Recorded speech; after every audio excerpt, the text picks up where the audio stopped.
A well-regulated militia being necessary to the security of a free state. The right of the people to keep and bear arms shall not be infringed. Cam Edwards, your host, glad that you joined us on the program today. We got a great one for you.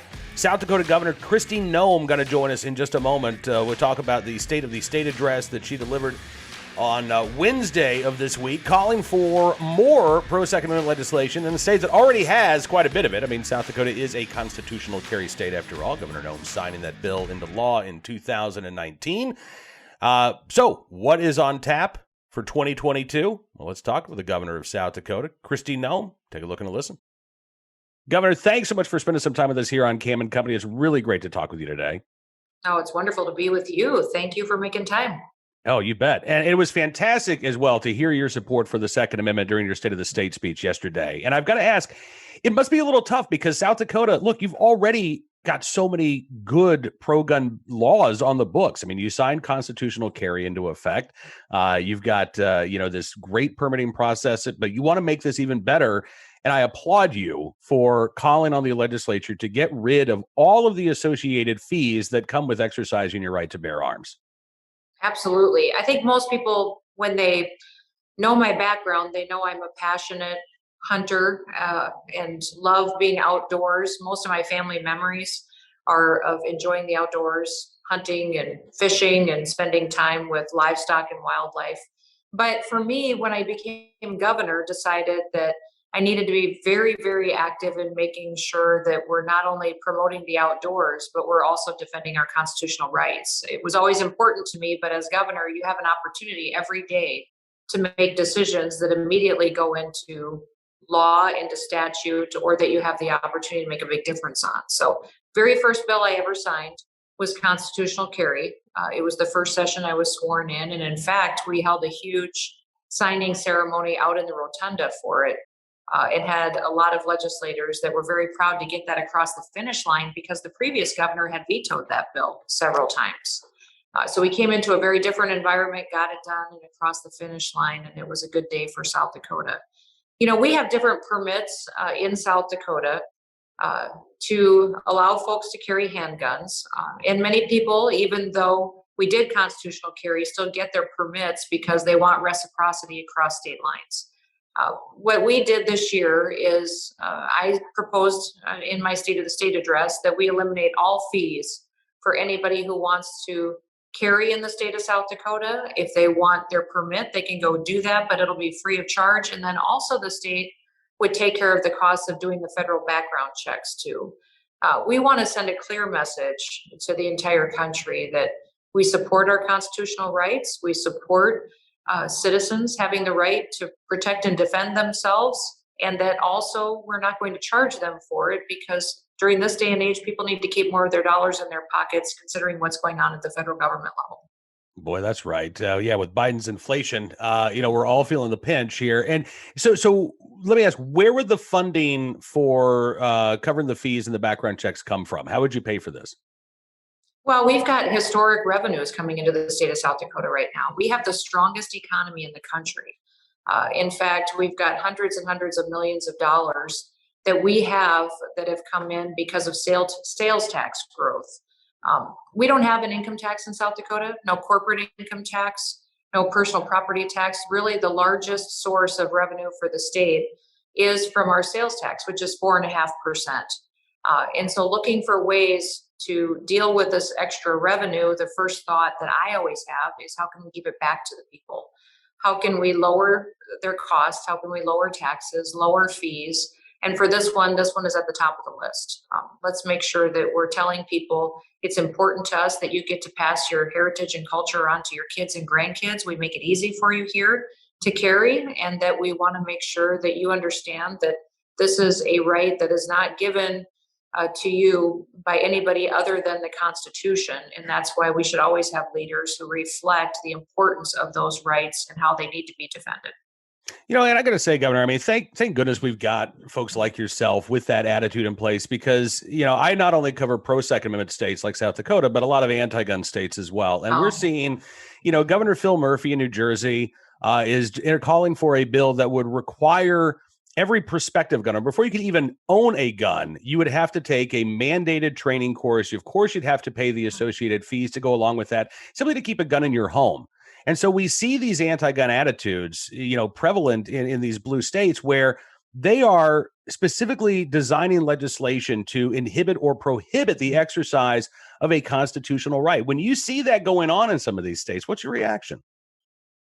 It actually grieves me. I can't believe that people are this aggressive at taking that right away from individuals. But we've seen that now the last couple of years, unprecedented actions by people to take away freedom and liberty from individuals. So what I found has been phenomenal about the last couple of years is that we're getting people engaged in government and politics that never have been before. And people are literally picking up their families and moving to states like South Dakota because of the government. And most of the people that are moving to South Dakota, and we've got thousands and thousands of them, they aren't coming here for our beaches or our lovely January weather, but they're coming because they want to be like us. They're done living somewhere where they don't get to make decisions for their family. They don't get to have their kids in school. They don't get to exercise their rights. And I think that's wonderful. Most people look at what's happening in the country and see it as challenges. I see it as an opportunity for us to wake up people who have been too laid back about the role of government in their lives for far too long. And they're realizing that they don't want to live with what the liberals are pushing and what the extremists are pushing. Absolutely. I also have to ask you as well, you mentioned constitutional carry. That was the first bill that you signed as governor. We now have 21 states across the country that are constitutional carry states. We've got a number of other states that are considering the legislation this year. What would you say to governors like Mike DeWine of Ohio or Ron DeSantis of Florida, who may very well, be forced to decide whether or not they are going to sign a constitutional carry bill into law? What's been your experience as governor of South Dakota with constitutional carry in effect? Well, I would always side on the founders' side, the men who set up this country and risked their lives for our freedom. I think I choose that side every single time. They gave us documents and agreements that have kept this country special for hundreds of years. And I don't want it to degrade on my watch. That's the responsibility and the weight I feel on my shoulders all the time is I don't want to be the leader that decided I wasn't tough enough to do that, to defend what they fought so hard for. And that it's all perspective. A lot of times people get up in the morning and they look at their job, and especially politicians, and this job is hard and so many big decisions. Not really. Our jobs aren't hard. Compared to what people did before us and compared to what people are going through today. My husband and I talk about this all the time. We maybe had a day that was busy and rough, maybe bad news, maybe good news, but we weren't a family who woke up this morning and had a tragedy happen or had, something terrible happen, or we didn't wake up in New York City, which might be one of the worst things that I could think of right now that could happen to an individual. So people just need to keep perspective. And if you really do believe something, then back it up. Go do it. If you're sick of living in California, don't keep complaining about it. Go move, go somewhere else, or run against them. That's the one only reason I ended up in this job is that I was raised by a dad who said all the time, you don't complain about things, we fix them. And I got tired of complaining about Obama and realized the hypocrisy of what I was doing and the way I was raised, and decided that maybe after people had been asking me for a long time, I should be the one to run. So, people need to step up and really be part of the solution rather than just sitting back and shooting arrows from behind. I gotta say, I love that response. You've actually inspired me. So I gotta ask one final question. Do you think I'd have to cut off the beard if I ran for office, Governor? As No. somebody who no? I love it. Okay. I've been sitting here. I'm almost like I couldn't speak because it just draws you in. So definitely it's part of your appeal. Keep the beard. All right. Well, listen, Governor Noem, thanks for speaking with the Garden Gnome today. I really do appreciate it. I don't know if this is the first time we've ever had two gnomes speaking together, but I really appreciate it. Hope we get a chance to catch up again very soon. And thank you for everything you're doing. We will. Thanks so much. Appreciate the governor spending some time with us here on Bearing Arms Cam and Company. Hoping to check back in with Governor Noem here in the near future. Right now, though, let's get to today's Armed Citizen story, our good deed of the day, our recidivist report. We will start there. Not quite a recidivist story exactly, But it is definitely a soft on crime story out of New York City, where a knife-wielding suspect has had a felony charge reduced under the soft on crime policies of the new district attorney in Manhattan, Alvin Bragg. According to the New York Post, this wanted ex-con allegedly stole more than $2,000 worth of stuff from a drugstore by threatening employees with a knife. But he had his armed robbery charges downgraded this week because of these new policies in place at the Manhattan DA's office. Yeah. Former Manhattan Assistant District Attorney Daniel Allen, who is our defense attorney, says Bragg's policies are an affront to every law-abiding citizen in New York City. Violent criminals now have carte blanche to reoffend, knowing full well that they will never again sniff the inside of a jail cell. He said, if you thought things couldn't get any worse, think again. God help us. So in this case, 43-year-old William Rowland is accused of filling up a trash bag with cold medicine and basically anything that he could find inside of this Duane Reade drugstore in Manhattan. This was about 12:30 last Saturday morning. When he left the store without paying, a manager confronted him, saw that he had a pocket knife in his hand. He allegedly said, "Bleep you, I'm taking everything." And then he took off with an unidentified accomplice with about $2,200 worth of stuff. He actually went back to the store later that day, about 5:30 that afternoon, and allegedly stole more cold medicine as well as some other items there. Another manager recognized Rowland from the earlier incident, called the cops, and that's when he was arrested. When he was in custody, police discovered some heroin that fell out of his sock, allegedly. He was charged with first-degree robbery as well as criminal possession of a weapon in the first incident, but when he was arraigned in Manhattan District Court on Sunday morning, the robbery charge was dropped by the DA's office. Instead, he was charged with 2 counts of petty larceny and other low-level offenses. In other words, shoplifting. Forget the fact that, he had a knife and he showed it. Now, look, possession of a pocket knife shouldn't be a crime. But putting it in somebody's face and saying, "Bleep you, I'm taking all this stuff," that elevates the non-crime of possessing a pocket knife into the crime of armed robbery. Unless, of course, you are an uber-progressive district attorney. Law enforcement source said, if you're a cop, you cannot charge a menacing with a petty larceny. That is a robbery. This is Police Academy 101. Well, the sad thing is the Police Academy movies are actually funny, and there is nothing funny about what is going on in Manhattan. The only silver lining I can think of is that hopefully in a few months, New Yorkers are going to be able to lawfully carry a firearm in self-defense.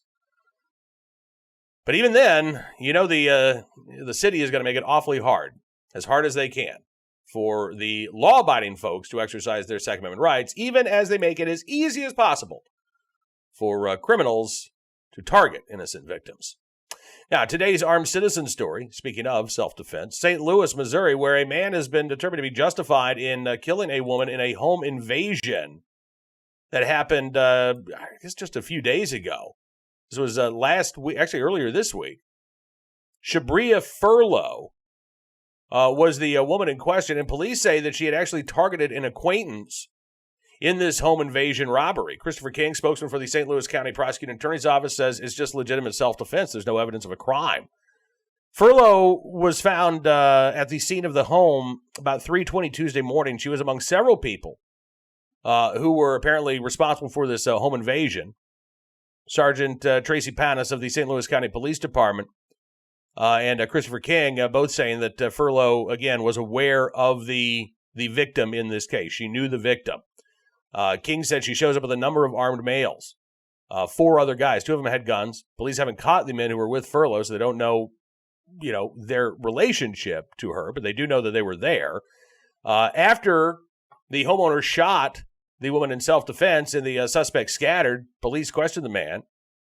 They said that he was cooperative. Detectives turned their finding over to the prosecutor's office, and the office decided not to file charges, agreeing that this was a clear-cut case of self-defense. So we'll keep our eyes on the story, see if any other suspects in this case, those home invasion suspects, end up in custody. But the good news is the homeowner who acted in self-defense will not be facing any charges. And finally today, our good deed of the day from San Antonio, Texas, where a police officer was in the right place at the right time, willing and able to do the right thing to rescue a woman from a burning car. This was about 3 o'clock this morning. Driver of the car crashed on the northwest side of San Antonio. A passenger of the car lost consciousness as the car caught fire. So, female officer who showed up on scene, able to pull the woman from the vehicle, while also, by the way, attempting to keep the fire under control by using a fire extinguisher. The passenger did regain consciousness after being pulled from the car. Both the driver and the passenger not seriously hurt. Neither had to go to the hospital. Police say that distracted driving appears to be the cause of the crash. So keep your eyes on the road because, you can't depend on your friendly neighborhood police officer being there.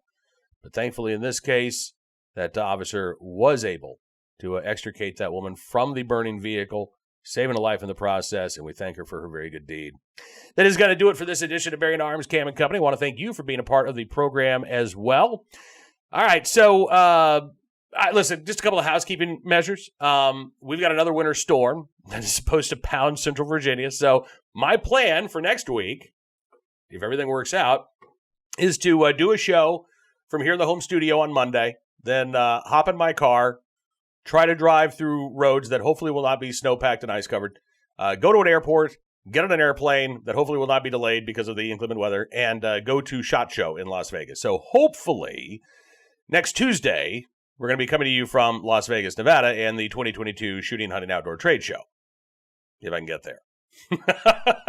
Which I wish I could say was an absolute, rock solid guarantee, but at this point, I'm hoping we don't lose power. I'm hoping the storm doesn't sock us in, but that is the plan. The plan is to be on the ground in Las Vegas next week, giving you guys updates from the Shooting Hunting Outdoor Trade Show. Keep your fingers crossed that maybe this storm blows offshore and we don't have to worry about it. That would be great. Fingers crossed and prayers up, and we'll talk to you on Monday, unless, of course, my power is out, in which case I don't know what's going to happen. But we will hopefully speak again on Monday. Don't forget to check out BearingArms.com. In the meantime, we will be updating the site with all of the Second Amendment news and information that you need to know about. If you like what you see, you can always become a VIP subscriber as well. That's going to give you exclusive content and analysis you won't get anywhere else, but it also allows you to support the independent pro-2A journalism we're doing at Bearing Arms, including things like, on-the-ground coverage from the Shooting Hunting Outdoor Trade Show next week. If you use the promo code GUNRIGHTS, you're going to get a significant discount off your VIP membership, and we really do appreciate your support. It means a lot to us, so thank you very much in advance. We'll see you soon. Have a great weekend. Until we talk again, be well, be safe, and be free.